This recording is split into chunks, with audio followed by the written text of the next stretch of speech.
Hi everyone, my name's Laurel, owner and founder of the Chili Cabin here in Ithaca, New York. Thanks for joining me for episode 2 of Chili Out. I was originally planning on doing episode 2 of Cooking with the Chili Cabin this week, but I decided to go with another episode of Chili Out simply because the cooking videos take longer to edit and I don't have time for that this week because this weekend I will be competing in the 21st annual downtown Ithaca chili cook-off. So if you live in Ithaca or near Ithaca, or if you live in New York, or if you want to go on a trip, come down and taste some great chili from over 40 different local restaurants. It's going to be a really good time. I'm going to be competing, like I said, hopefully winning. So today on Chili Out, I'm going to be eating the ají cachucah, which is this guy right here. Now, this is also known as the ají dulce, which in South American Spanish means sweet chili pepper, because ají, or yes, the accent is on the I, so it's ají, means chili pepper, and dulce, of course, means sweet. Originally, I actually thought this was a slightly different type of pepper that was going to be a little bit stronger in heat. This has probably almost no heat. Sometimes it can have up to 1,000 on the Scoville scale. It just depends on the batch of pepper. So this could be no heat at all, or it could be a little bit of heat, but it's not going to burn my mouth like that habanero did last week. So again, like last week, I'll give you some information about this kind of pepper, and I will then eat it and tell you what it tastes like. So, like I said, this is the ají dulce, the sweet chili pepper. And actually, when I first saw this in Wegmans, I actually mistakenly took it to be a slightly different type of chili pepper. I had never seen this kind before, and so I thought it was going to be a bit hotter, but that's okay. I'm really excited to try this because I've never had it before, so I did a little bit of research. It is related to the habanero. It's a sweeter, less significantly hot cousin. Now, these are typically used in dishes in Puerto Rico, Venezuela, the Dominican Republic, and Cuba. In Puerto Rico, it's grown commercially for uses in sauces. So this is what it looks like. It's actually kind of cool. It's very oddly shapen. It's got a lot of dents and curves.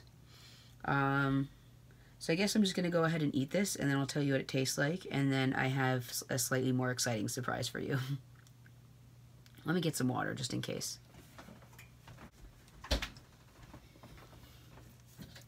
I still don't have any lactate in the house, although I do, however, have cookies and cream, dairy-free ice cream in the freezer. It's made with almond milk. I don't actually know if that's going to help because it doesn't have any of the stuff that milk has that kind of breaks down the capsaicin. But I have seen on Hot Ones, again, shout out to Hot Ones because I love that show. I have seen on Hot Ones many people use almond milk instead of milk. So here we go. The ají cachucah, or the ají dulce, the sweet chili pepper from Puerto Rico. I really hope this doesn't give me a shitty thumbnail like last week. I was really disappointed by the thumbnail that YouTube chose. I need to get enough followers so I can start choosing my own thumbnail, because that thumbnail for the habanero video was absolutely horrifying, and my wife laughed at me a lot. As she should have. It was a horrifying thumbnail.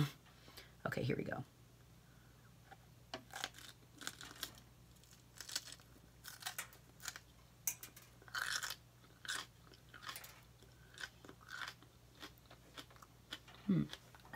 It does kind of taste similar to a habanero as far as like the flavor profile, which honestly is kind of turning me off. Because as you recall, if you watched last week's video,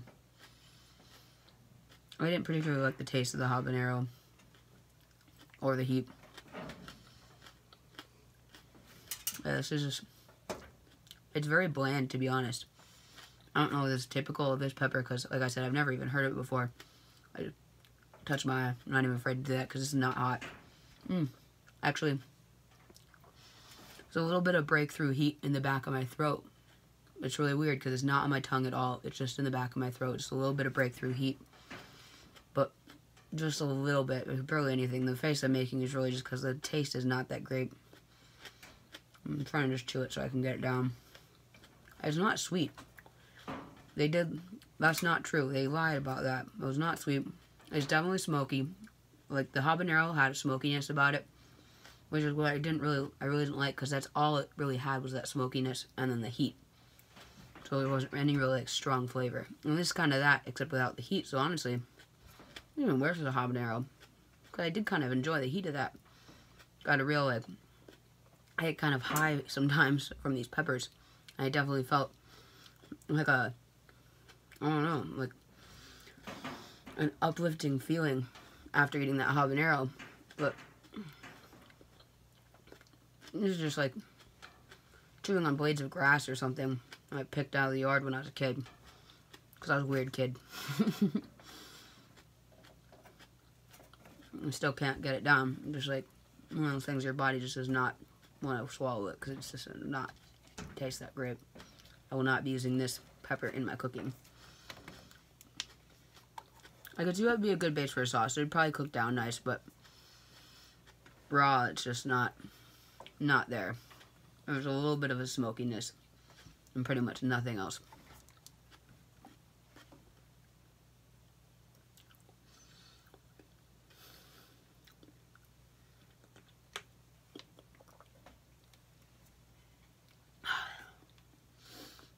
Alright, so that wasn't much of anything. I thought that was going to be more exciting, but like I said, I got the wrong pepper. So I didn't want to waste it, so I did go ahead and eat that. But I do have a little more of an exciting surprise for you, and that is the Serrano pepper, which is the second most popular pepper in Mexican cuisine, only second to the jalapeno. It's used frequently in sauces, and it's frequently in dishes like pico de gallo, so it's used generally fresh. It has a flavor profile that's similar to the jalapeno. It's just the bite is stronger. Coming in between 10 and 25,000 on the Scoville scale. Excuse me. But it is not nearly as hot as that 250 to 500,000 Scoville rated habanero that I ate on last week's episode. So if you want to see that, I will link down below the link to last week's video. If you've not seen that, go ahead and watch that. It's, I think, pretty funny. I burnt the crap out of my mouth. So definitely take a look at that if you like this video. So I'm going to go ahead and just eat this. I'm not going to waste any more time. I'm going to put gloves on before I do because this is going to be hot. I'll be right back. I don't think this is going to hurt too bad because I did eat the habanero and I survived. But this is a pretty hefty Serrano. So I'm going to go ahead and just eat this whole thing. I'll just go ahead and bite all at the end of it. And then I'll tell you a little bit about it. So here we go. Cheers.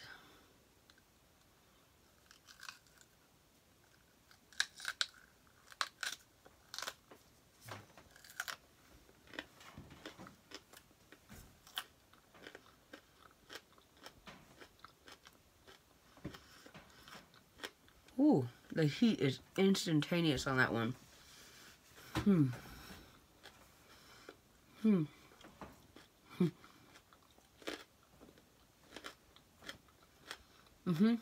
That's real hot, guys. The habanero last time, like, the heat kept coming, getting stronger. This punches you right away. Whew. It was hot. Okay, so Serrano. I'm just gonna try to swallow this really quickly.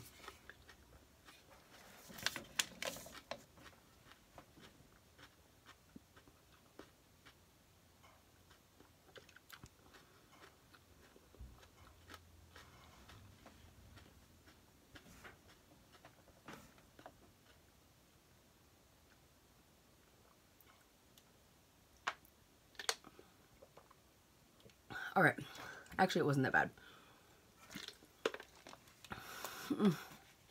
It's a little bit hot, but whew, not nearly as bad as the habanero.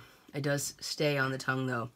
I can feel, it feels like the heat is like radiating from my tongue, which is kind of interesting.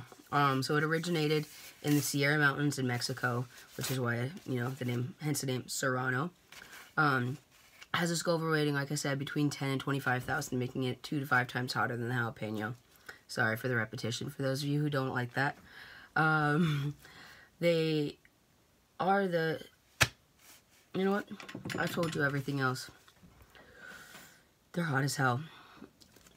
My tongue is burning. Alright, it's hot. You know what?